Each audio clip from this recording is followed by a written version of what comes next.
What's the reason why we decided to have or to get pregnant immediately when we first met? Won't you consider me as an easy to get woman because I already immediately said yes of getting pregnant, right? You will, Yes, I think you're easy.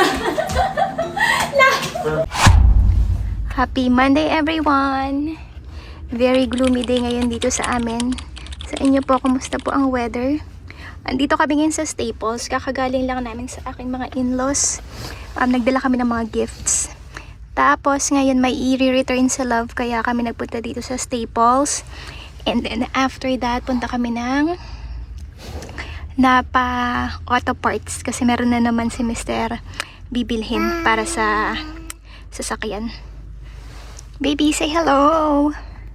Zayra. Say hi. What you doing? Naku, parang may ginagawang kababalagan to si Zayra. Nung una ayaw niyang isuot yung hat na yan. Pero nung paglabas namin dahil malamig na, nagustuhan na rin niya.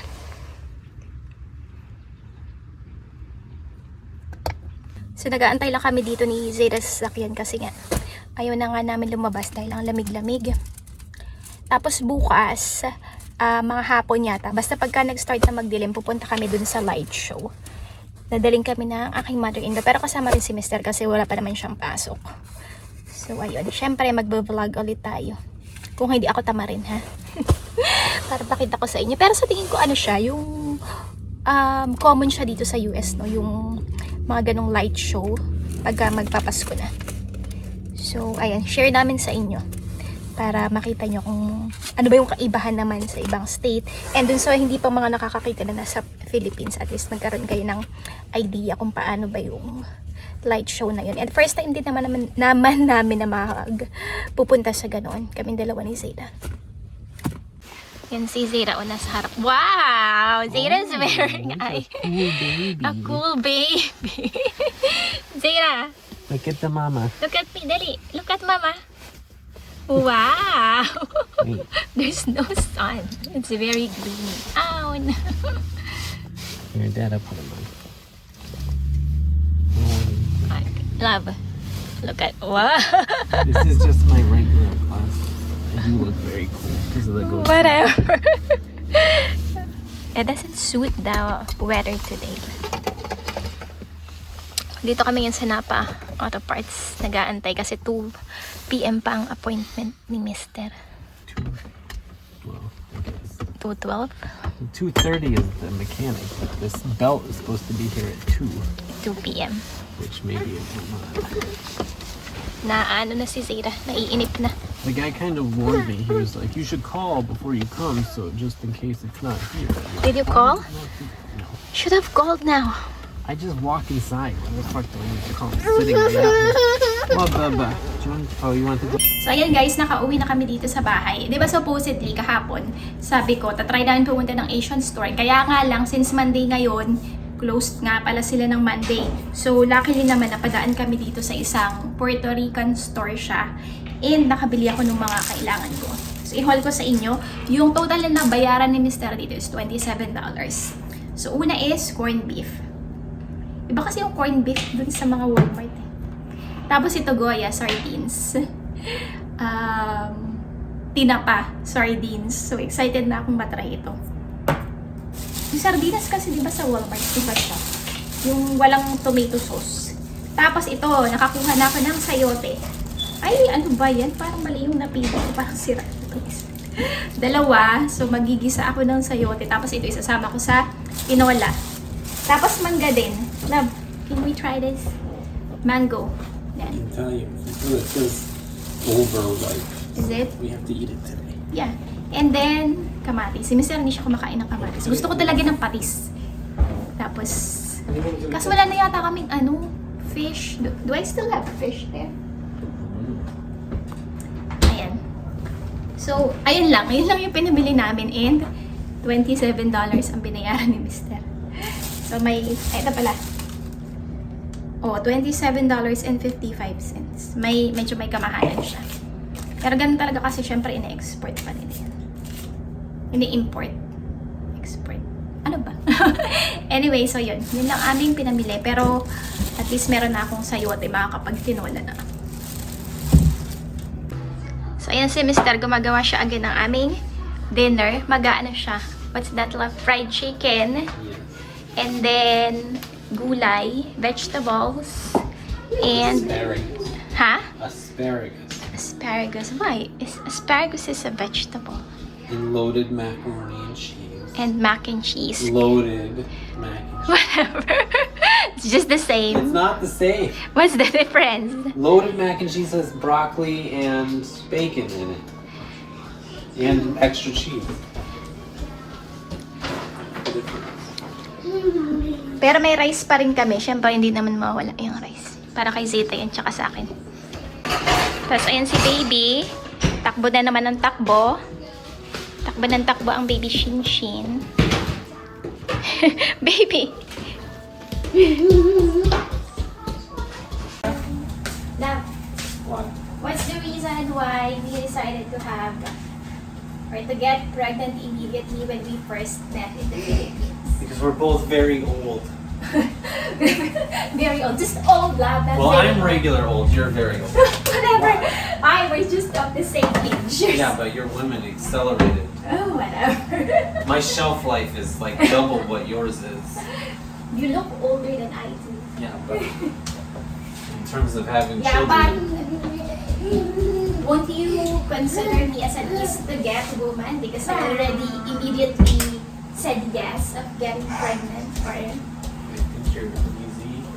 Ah, you will lower your voice. Yes, I think you're easy for me. It was It's easy for to me. get. For me, yes. Yeah, yes. For anybody else, no. But obviously, no. Isn't it, turn off for a man if a woman is an easy to get? It's easy to get. It depends. In our case, no, because we were supposed to be together, so it was supposed to be easy.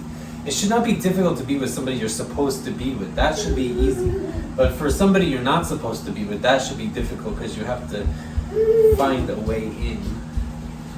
Which is, Ayun. So, kaya po, buntis. Then, nag-decide talaga kami agad na magbuo ng baby. Kasi, parehas naman kami ng goal ni Mr. sa buhay ang magkaroon ng family. Eh, parehas na kaming maedad. Dahil, how old are we when we met? How old were we? 35. O, 35 kami noon. 2021. So, ngayon, parehas na kami 38. Tapos next year, magta-39 na kami. Malapit na mag-40. Love, what can you say about that? That we're turning 40 next... I know, we're turning 39 next year. well, at least it's not 40. Why? What's the problem if we turn How 40? are you 39? No, we're gonna be Hoy, love, we're both 1986. You're so annoying. Mas matanda ako sa kanya ng months kasi May ako, siya ay August. Feeling niya naman sobrang bata niya. Alo. Don't pretend that you're still young. I don't know. I'm just ahead of you by I don't know my age. by like 2 months. I don't. I really. A lot of the times I don't know how old I am. So I really can't figure out how old you are. I can make you figure out. Zeta! Si Zeta, ginugulo na naman yung aming Christmas tree. Ay naku, hindi ko natin ayusin yung Christmas tree na yan. Napapagod lang ako kakaayos kasi lagi naman yung ginugulo. Love, What? are we planning to have another baby? I thought you already decided. Yeah, about you. I Of course. I've decided a long time ago. Yeah, you wanted to have a lot of babies. I'm gonna As fill if you you have a up. lot of money to support all the babies that you want. Gusto We niya have maraming anak. enough. We have Feeling enough. Feeling niya, bata pa kami para magkaroon ng maraming anak. Sabi ko hanggang lang, hanggang 2 lang. The government assistance says you have more babies. The assistance goes up. But the tax refund, child tax refund. Not just that, but the insurance kind of rules and all this. What is Zeta doing? She's playing. It all it's all doable because everything changes when you have more.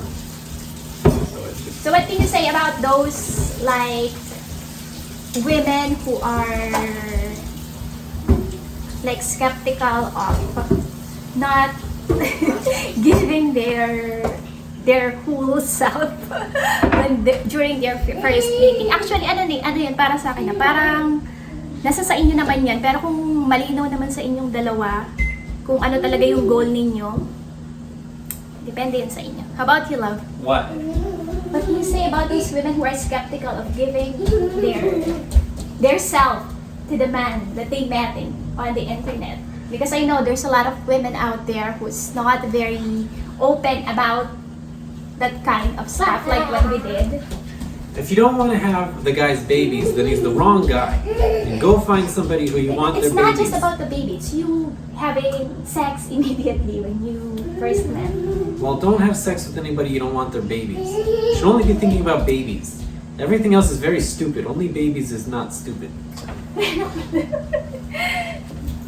So, ayun, nasa sa inyo yan. Kung ano yan, di ba? It's your body, it's your choice. Tsaka kung malalaman nyo naman yun kung yung lalaking yun is seryoso sa inyo and para talaga sa inyo. Although, syempre, mahirap din talaga magtiwala pagka sa online mo lang nakilala. Ako kasi, hindi naman ako natakot. Kasi nga, parehas kami ng goal and naisip ko din kung halimbawa man na nabuntis ako tapos bigla na lang siyang nawala. Meron naman kasi akong, kumbaga, kaya ko naman buhayin yung baby kahit wala siya. Kasi maayos naman yung trabaho ko noon sa Pilipinas. And gusto ko talaga magkaroon ng baby. Pero ayun, since kami naman talagang dalawa ang destined sa isa't isa. So, ayun. Ngayon, kasal na kami and nasisira. Actually, yun nga, kung napanood niyo yung isang video namin, pangalawang pagbubuntis ko na yan si Zeta kasi yung una is blighted ovum. And yun, hindi na kami nagpatumpik-tumpik pa dahil nga, di ba? Syempre, kino-consider din namin yung age namin. Parehas na kaming nasa mid-30s nung panahon na yun. Tapos nung nagkita kami, magte-36 na kami parehas. So, ganon. Again, nasa sa inyo pa rin yan. Pero hindi naman masama kung ganun yung nangyari. Kasi tingnan niyo yung sa amin. Okay naman, naging okay naman siya. So again, it's your body, it's your choice. So, ayan si Mr. Gagawa na siya ng fried chicken. Wala siya yung yung ready na breading mix pa yun yung sa fried chicken. Gumawa na lang siya ng sarili niya. Gusto niya daw itry. Dito kami sira kasi baka matalsikan kami. Love. Why love? Why what? What if they, decided to make a baby and they were able to get pregnant and then the guy just suddenly vanished and then show up. Good riddance. Good riddance. So how are they gonna support the baby? We'll figure it out. Love, your reasoning is so stupid. Pero ako yung sa akin, ganun. First off, you made a baby with the wrong person. So there's that. And second off, figure it out. Siguraduhin nyo na if ever man gusto nyo mag-take ng risk, and yun nga, nawala yung lalaki, bigla na lang siyang nawala. Nakaya nyo supportahan yung magiging anak nyo. Kaya ako hindi rin talaga akong nakapit kasi namayos naman yung trabaho ko sa Pilipinas. And I know na kaya kong buhayin yun kahit mawala. Mawala. Kasi kung mag-take ka lang ng risk, kung halimbawa wala kang trabaho dyan sa Pilipinas, mahirap din. So, dapat din isipin nyo munang mabuti kung ano ba yung mga magiging decision nyo, lalo na pagdating sa pagkakaroon ng kasi isang malaking decision. So, ito na yung niluluto ni Mr. Mac and cheese. Tapos, yan yung fried chicken. Ayan yung mga naluto na niya.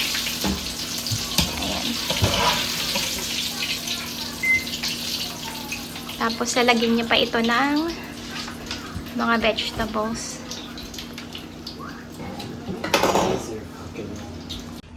So, dinner time na tayo, mga sisis and friends. So, si Zayra, ito ang kanyang dinner. Yung kasing rice namin na hilaw.